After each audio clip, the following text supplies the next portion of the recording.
Welcome to Count Me In. I'm Adam Larson, and today I'm thrilled to bring you a conversation that will completely transform how you think about pricing. Joining me today is Etinosa Agbonlahor, CEO at Decision Alpha, and a true expert in behavioral pricing. This is a topic we haven't really explored on the show, but I know everyone should be paying attention to. If you've ever relied on cost plus formulas or just matched competitors when setting your prices, you might be leaving real value on the table and missing powerful opportunities to connect with your customers. In today's episode, Etiosa reveals what behavioral pricing is all about, explains the psychology and emotion driving financial decision, and shares how you can use these powerful insights to design pricing strategies that communicate value and actually steer customer choices, even as the economy shifts around us. We'll dive into everything from why undercutting the competition isn't a smart move to understanding how your customers really experience price changes and mapping out a pricing roadmap that's built on customer research and behavioral science. If you're ready to see pricing in a whole new light and want real actionable steps for your business, this episode is for you. Let's get started.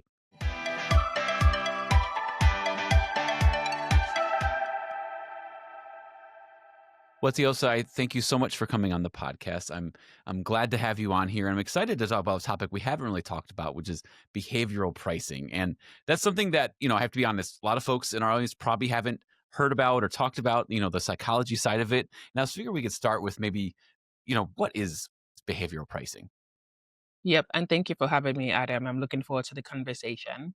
Uh, at the very root of it, behavioral pricing is just bringing the psychology behind how people make financial decisions into how you're pricing your products and services, how you're packaging them up, how you're putting them in front of your customers. So it's very simply when I set this price and when I show it to a customer, have I taken into consideration how that customer is going to react to it, how they're going to think about it, and how they're going to evaluate it in the context in which I put it in front of them. That sounds so simple, but I don't think it's as simple as it sounds. And maybe we can, maybe we can start off by like painting a picture. Like, why should accounting and financial professionals really care about this? Mhm. How is this different than how people are currently normally pricing their products? Absolutely. So the fact is that people make decisions emotionally first before they make it rationally, right? You make the decision emotionally, oftentimes subconsciously, and then kind of justify it both rationally and with your conscious mind. So even in like a B2B context, accounting professionals, etc., if you're a finance leader and you're thinking through how do I set prices, it's not just cost plus, it's not just the quantitative spreadsheet metrics. It really matters.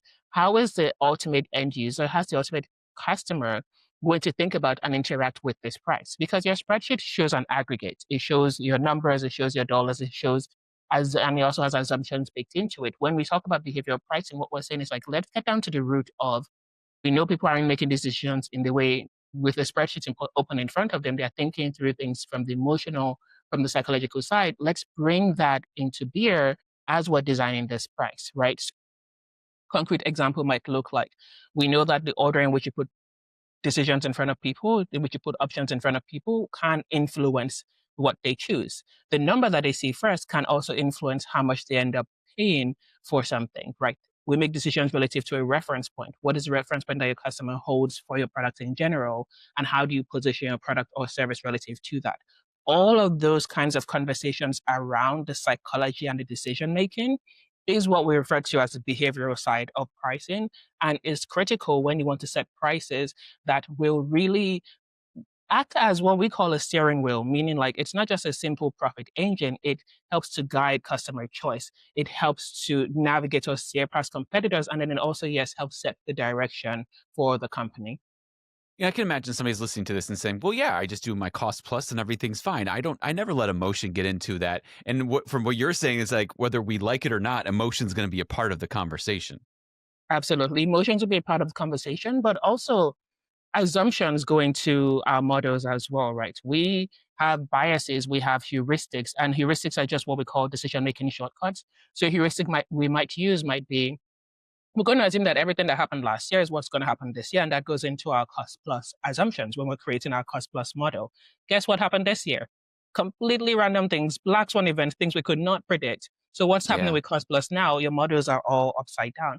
but that's because you baked into it heuristics that are tied to how we make decisions in our minds. So when you understand some of those decision making processes and can go, okay, we need to be careful. We need to understand how our customers are going to make decisions, what they're willing to pay for this product in general, the service, how they're thinking about it.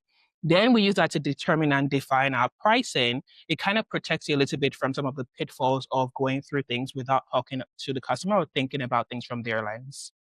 Yeah, a lot of times, sometimes we make decisions, without thinking about the customer, thinking about who's going to be consuming our product or what we're giving to them, and we forget that they should have a voice in that somehow. How do you kind of go from your traditional cost plus to this behavioral pricing model where you're thinking about all those things? Because it's not natural to say, "Oh, well, what does somebody think about that?" Or if I put this price first, will it give this decision? It's not something that's naturally, like, you don't have this behavioral pricing class in your business classes when you're coming True. up. Yeah. So at Decision Alpha, we have a pricing framework, and it's very simple four-step framework. It starts, of course, naturally by understanding costs. So your fixed costs, your marginal costs, variable costs, that we kind of take that as BAU, business as usual. Then we do what we call kind of mapping monetization zones. That's understanding what are the different customer segments that you service, how do they interact with your product, what are their buying patterns, right? What do you sell and how do customers think about that? Then we move into the traditional kind of a willingness to pay study, which is where you really sit down with the customer, you understand for this product, for the service, what are the things you value about it? And that's where some of the psychological elements start to come to bear, because it could be that you've always thought about this product as it's a time saving product. It's all about efficiency. And your customer says, but underneath efficiency is confidence. I will pay money to feel confident about the data that you're giving me. Pay money to feel confident about the insights you as an accounting professional are surfacing to me in a way that I wouldn't pay for other things. So we do that kind of value drivers, understand what are the things you value about the product, the service, what are you willing to pay for that? That kind of spits out a quantitative range of how your customer thinks about, I would pay between this and this for the product in general. And then we go into the fun part, which is the behavioral side of things. We take that number, we take those value drivers, and then we are able to sit down and start to play around with the different framings. What if we packaged it this way? What if we introduced loss aversion into the way we talked about the product? What if we introduced a decoy? What if we introduced a higher product that we know most people wouldn't want to buy, but it changes the way the customer evaluates the rest of the product sets within it? So we start to bring in some of the behavioral framings and test that to see which of these different frames and which of these different ways of positioning the product is more likely to drive customers to want to buy at what price point. And then all of Mhm. that then goes into what we call the pricing roadmap, which is we tell people that pricing needs to be a feature, not a reaction. So instead of, once a year you sit down and you kind of look at your prices and you hope that, like, can we get away this year without changing anything with Mhm. our price point? Sit down every quarter. I'm not saying change it every quarter, but every quarter sit down, look at what is the additional value I've delivered over the last few months. What else have we shipped? Have we shipped new features? Are we now giving more insights to the partners who we work with, to the businesses that we work with? All of that value, being able to understand what more are we doing for our customers now, even if you're not going to change your prices based on that value, just understanding that is very helpful for the future when you are ready to start changing or introducing new prices. So all of that basically makes up the decision of our pricing framework. And the key things that most people don't do is that willingness to pay research and then also the behavioral framing. Yeah, it seems like you can't just make it on a whim just based on this is, I like this price or we did this. And a couple things I want to touch on, first value. Your price communicates a value, right? What does that look like? Because, what value are you trying to put forth? Because it feel like, you feel like it's one value, but then your consumer might think it's another value. You have to find an in between to make sure that you're getting your money's worth to take care of your expenses, but also somebody Mhm. might see it as enough of a value to actually purchase it. Yes, and I'm glad that you said that because it reminds me of a study that was done at INSEAD. And what they basically did was have participants taste wine. So they had lots of wine bottles with the price of the wines labeled on them. So imagine the same bottle, but like the prices are different. And they had the participants hooked up to fMRI machines so they could measure and see brain activity as the participants were actually tasting these wines. And what they found was that when participants were tasting higher priced wines, the pleasure centers of their brain lit up. They were literally having a more pleasurable experience. There was more activity, more brain activity going on compared to when they were drinking cheaper wines. Naturally, the crux is they were drinking the same wine. The only thing that was different was the prices. And yet, just as that price being different was enough to simulate and drive a different visceral reaction to the wine. So when you say that price drives quality or what price drives value, truly, as business owners, we often think that people know our value inherently, intuitively. They should know, like, this is what an accounting service should cost in general. And so we think that our customers walk around just with like prices in their heads for what our services should cost, when the truth is it's the reverse. They look at your price and then they determine what the value is that they're going to get from you. Right. And so Mm, going back to your question, most people don't necessarily, as you have assumptions of what we are worth. It just is not the way it works. They will look at your price. They might compare your price to other people and then go, okay, higher price delivering more services. Maybe, maybe this is like in a range I'm comfortable with versus thinking, oh, all accountants should charge XYZ. And so anyone who deviates from that, mhm. I'm not going to work with. So how do all these measures kind of come into play, especially when the economy is in the crazy spiral and everything, like, like what's happening right now in our economy when, there's tariffs, there's the big beautiful bill, there's all these different things that are happening that are affecting the prices of the goods and services that we pay for. Because if you talk to most consumers, they're like, okay, that's a decent price, that could be worth it. But if you talk to somebody who's living from paycheck to paycheck, they're like, okay, that's great. How can I get it cheaper? So like Mhm. there's always all these other aspects that we have to take into consideration. So how do you like put that in the equation? Absolutely. And part of that is it's a mix of knowing your customer and being able to read the context, right? We Yeah. always say in an environment like this where things are changing dramatically for your customer or for your buyer, pick up the phone and have real conversations with them and offer them support, right? Be that person who is the face, who is the Yeah. voice. Because remember, we buy emotionally first. So be there. Let them see you. Let them feel like you care and that you're there to be a guide, a support in these times. That's critical before we even talk about price, what things change. I also always say that lack of confidence has a way of being reflected in our prices, right? And so Mm, sometimes we see what's going on in the environment and we preempt the customer and we go and put in discounts. We go and change things around. We haven't yet received any lower buying signals from the customer.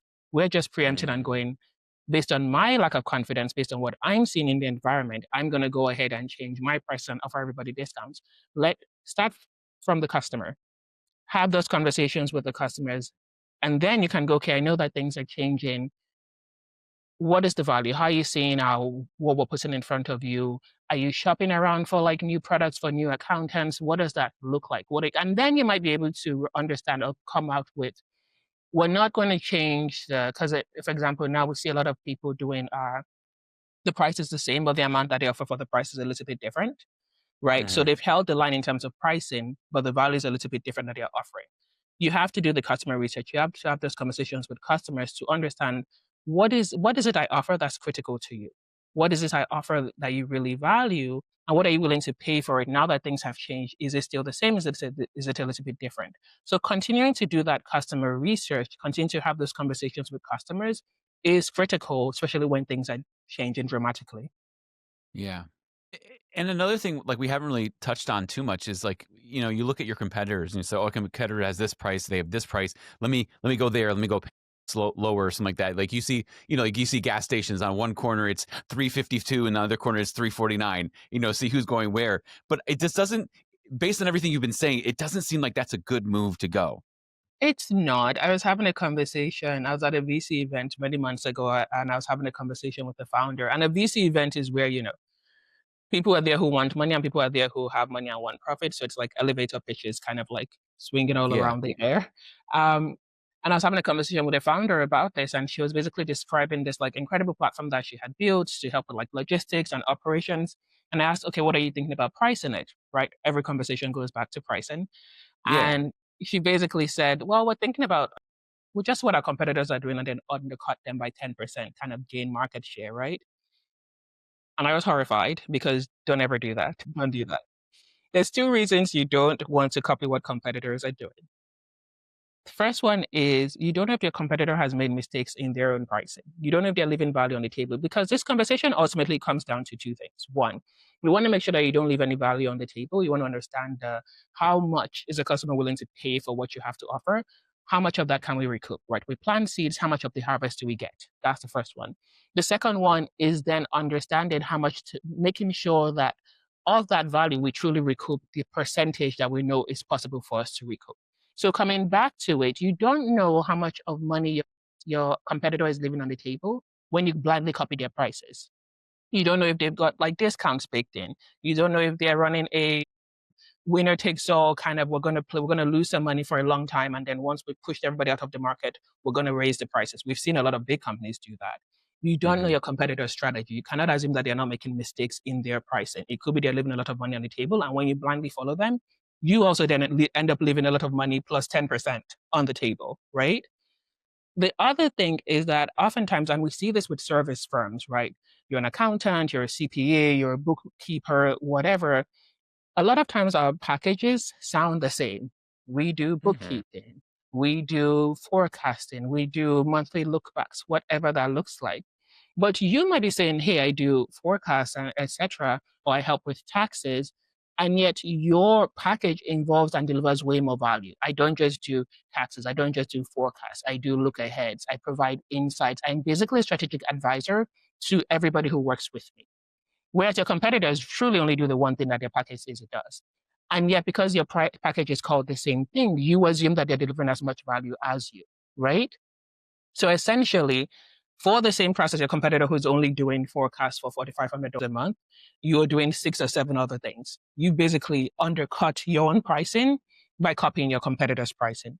So I always say you should take into consideration and you should know what your competitors are charging.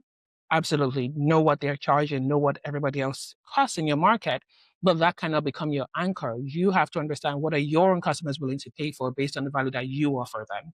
Yeah, it's understanding your own value and having the confidence to say, okay, yes, my competitors might have this, but I'm charging this premium price because this is the premium product that we're offering. Knowing that maybe we won't get a bunch of people at first, but over time you'll have to build that. So I guess, it's not only just putting a good price out there, but being able to market yourself in a way where they can understand what that value is. Yes. And also, it's not always part of the joy of understanding and having the conversations with your customers is that you can make decisions such as, I'm going to offer a heavy discount over the next quarter because I need to drive up that volume. But because I understand my Yeah. costs and I understand my variable costs, my fixed costs, I understand how my customers consider and play with my product, I can take that risk. I want to see the volume. I know that I'm playing a larger game on the back end. I want to get them locked into recurring contracts with me down the line. And so I'm willing to give them my product at a discount for the first 3 months. That's a strategy that I'm willing to implement. That's clearly thought about, is tactical, right? It's not that every single time we're looking to drive premium prices and have that premium position. And there's times when people take an alternative approach, but ultimately it rests on, I've got a clear pricing strategy and I've got the sound research behind it to back my confidence in that strategy. A lot of times the people that don't understand how this works, they'll think, hey, if I'm going to raise the prices, I'm going to lose my customers. Mm. In a lot of things you've been saying, you've hinted at like that's not really how that works. Maybe we can kind of explain that for folks who are still probably thinking like, but if I raise it, like I'm gonna, I can't, like it's that constant back and forth that I think all business owners struggle with. Yep. And part of the reason for that, I'll talk to two different angles of that. The first one is that we often wrongly believe that our customers are working with us because of the price. That's not the case. Oftentimes, your customer is working with you because they like you, they like the way you work, they see the value you deliver to them as being immensely more than you think you deliver to them, right? Oftentimes, your customer isn't solely with you because you're the cheapest or you're the best at price. And if they are, they're not going to be a customer for very long because somebody's going to come along who will inevitably be cheap. Yeah. Customers who grow with you and who progress with your business, usually they're there not because of you're the cheapest, they're there because there's something you offer them that they value and they want to keep working with you because of that. First thing. Second thing is we all as business owners suffer from what we call the spotlight effect. And I describe the spotlight effect as we all think our customers are walking around with like microscopes, just surveying your price very deeply and waiting for you to change one thing. You change one price, that's it. They're going to flip the table, they're going to walk away, that's it. They're never coming again. Again, not the case, not reality. There was a study that was done a couple of years ago. It's a famous marketing study, actually, where they walked up to folks who were shopping at grocery stores. And so imagine that you're at your local What is it? Where do you shop? Hannaford supermarkets. There you go. Okay, there you go. You're at your local supermarket. Somebody walks up to you with a clipboard and goes, "Hey, that box of coffee that you just put into your basket, how much did it cost?" Guess how many people were able to remember the cost of something they had literally just put into their baskets? 10%. Less than half. Less than half could remember the cost of something they had just touched and put into their basket. Of the half that ventured a number, most of those guesses were not accurate within 10 cents of the actual price. And when the item was on sale, even smaller percentage remembered what it cost. All of that to tell you, and this, like, let's be clear, this is an item they just touched. They just saw the price, they just put it into the Yeah. basket. Nobody's walking around thinking, if Adam changes his prices, that's it, I'm gone, I'm leaving. That's just not the case. That is not reality. And so as a business owner, we sometimes use that excuse. It's almost like a blanket that like we can hang on to. It's like comforting, but it's not the truth. It's not reality. It's make believe. So the question then is not, will my customers leave if I raise my prices? The question is, how do I introduce a price raise in a way that helps my customers understand the value I'm delivering to them, understand that it has Mhm. increased, and understand and rationalize this this raise in their prices, right? It's no longer should I, it's how do I do it properly? That's really the question more business owners should be asking. Yeah, it's more than just, "Hey, this is the new price," but like, "Hey, we had to raise our prices because the increased cost of these things." Like, I've seen those notes sometimes where like, "Hey, your price is increasing and these are the reasons." And most times you're like, "Oh, okay," or "Wow, that's a lot. Maybe I should look around, but I'll probably stay with these guys because it's too much to change." A lot of times customers are very finicky, and it's like I think internally we always think when we're thinking about our prices, we're like, "Oh no, our customers are watching with the microscope. They're keeping track of that." We think of those examples of like that extreme mom who is like couponing and keeping track of the individual prices. Like that's like one in like I don't even know the number, but it's very rare that you have those people. So, when are people actually paying attention to those prices? So in behavioral economics, we talk about this idea of just noticeable differences, right? There Yeah. is a moment in time where your customer is evaluating, should I work with them or not? Should I renew or not? In those moments when they're making those renewal decisions or making those purchasing decisions, of course, they're looking at your price relative to the value that you're offering them, and they might be comparing you to other people as well. The trick, though, is if you are going to be introducing price raises, we talk about the Weber-Fechner law, which is basically it's sort of when you increase I always do this, I turn the dial because this is how I learned it. Nobody uses dials anymore. But when you increase the volume on your iPhone or whatever, Yeah. there's a level to which you're increasing it where it slowly, slowly, slowly, and it slowly increases, but it never feels jarring, right? You're doing it very slowly. And so it's like get to adapt slowly to the volume increase. Versus if you took it and you went 0 to like 100 right away, it feels jarring. It feels like, whoa. So when you think about price increases, it's for customers who are your legacy customers, they've been with you for a while. How do you increase your price slowly? And it could be, hey, we're going to do 10%. Internally, you could know, okay, I need to effect a 50% price raise. There's no way I can do that right away. I'm going to start with 10% year over year until we get to that place. But for new customers, it can go up 50%. We can talk about that, right? So just being careful about for legacy customers, how you introduce that price raise, and then the conversation you have with them around this is the new value we're delivering. This is how much value you've gotten from me in the time that we've worked together. This is what you can look forward to moving forward. That is why it now costs this much. And Mhm. it's small enough that it's not gonna freak your customer out. So, I like that. I like that approach. It's very small. Like, hey, we do these small increases, and if you've provided great service, most times people are going to be loyal to you because they're there for more than just the price, like you've been saying. Yeah. Is there like a Go ahead, go ahead. And also you also mentioned this, right? Inertia. We don't like to Yeah. change things. We're human beings, we experience what we call regret aversion. We would rather Right. not do anything than do something and have it blow up in our faces. And so we always subconsciously are doing this mental calculation of if I leave Adam and I go with this person and then it like blows up, oh my God, I'm gonna have to come back. It's even leaving is a hassle. Even transporting my data is already terrible. I don't want to do that, right? So we all Yeah. experience deep amounts of inertia, which is why we always tell people it's easier to retain the customers you already have and drive their sales with you up than it is to try and go out and get new customers. So just being cognizant of that as well. Now, is there a wrong way? Like, are there red flags? Let's say you're working on a price increase strategy with your organization, and the marketing team says, "Okay, here's our messaging." What are some red flags people should look out for when what things not to do when trying to do a price increase? I actually just did a LinkedIn post about this last week about how not to increase prices. First of all, please don't send out dramatically long emails justifying the price increase over 1,000 words. Just don't. You're gonna drive people emailing you. You're gonna drive more inbound calls trying to figure out what it is you're talking about. Don't do it.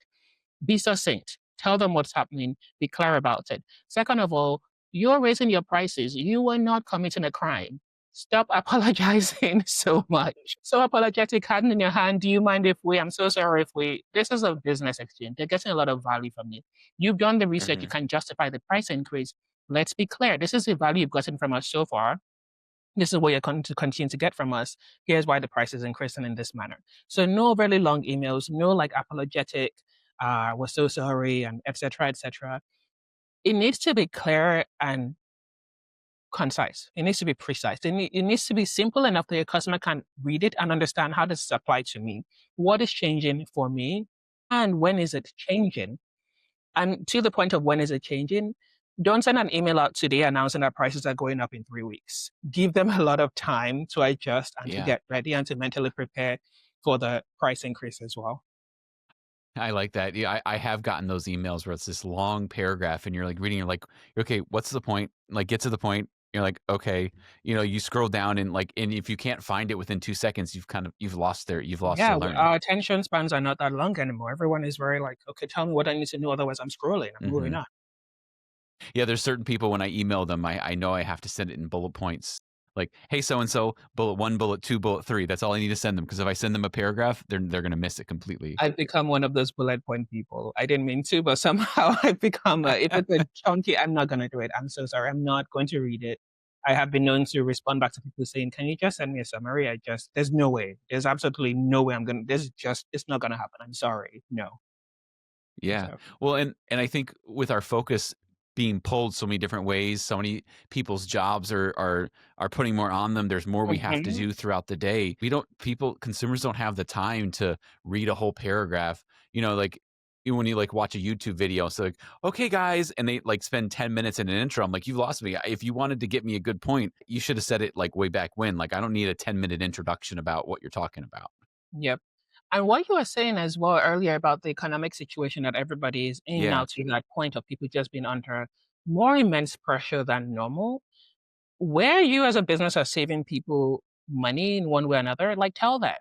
Don't only announce price raises. And TransferWise does this really well where if you're able to save me some money on like exchange fees, they'll send an email saying, hey, it now costs a few dollars less to send money to whatever country you're sending money to. Hmm. If in whatever, maybe you're starting to deliver more value, we're providing new insights to clients every month, and we have valued this as a $1,200 like a month service, but we're giving it to clients for free. Let them know. Communicate the value and that price differential. Communicate that to clients every time you're saving them money. Every so often, let clients know and have a dollar amount on the value that you're saving them too, because that also helps foster loyalty. Especially if you're doing something such as, oh, hey, because of the economic climate, we are choosing not to raise our prices, and also we're adding this new thing to the service we give you for free. Send a message about them. Put a number on that service, just so people can see and Yeah. feel that you are feel more loyal to you. It drives your retention up when you can do things like that. Yeah, you have to find a way to connect with them. Now, how does this behavioral pricing mindset, how do you kind of get started within the organization? Like, hey, I want to start having us think this way. And it can't just be like, okay, today we're doing this and tomorrow we're doing this way. I know it doesn't work that way.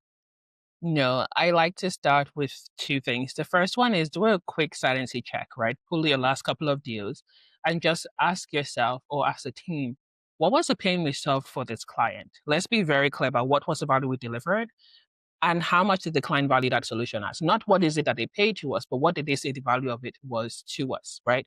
And if you can't answer that, if your team doesn't know, if all the can point is, well, they paid this amount, then that tells you that there might be some money that you're leaving on the table in terms of not understanding that behavioral perspective. That's a trigger for you to start to do this work. Second thing that you can do is we have a behavioral pricing playbook. It's free, anyone can download it. you can grab it. I'll send Adam the link to it. You can grab it, and that can help you start to understand by looking at my prices, how do I even start to do this customer research that Etiosa is talking about? What are the questions I ask them? Which customers do I reach out to? What does that conversation look like? And if I did want to start to frame my prices up, bringing that behavioral economics to bear, what are some simple things I can do by myself?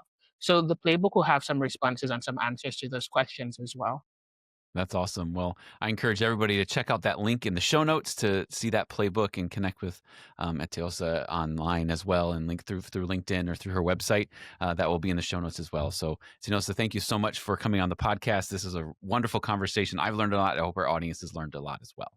Thank you for having me, Adam. I enjoyed the conversation as well. This has been Count Me In, IMA's podcast, providing you with the latest perspectives of thought leaders from the accounting and finance profession. If you like what you heard and you'd like to be counted in for more relevant accounting and finance education, visit IMA's website at www.imanet.org.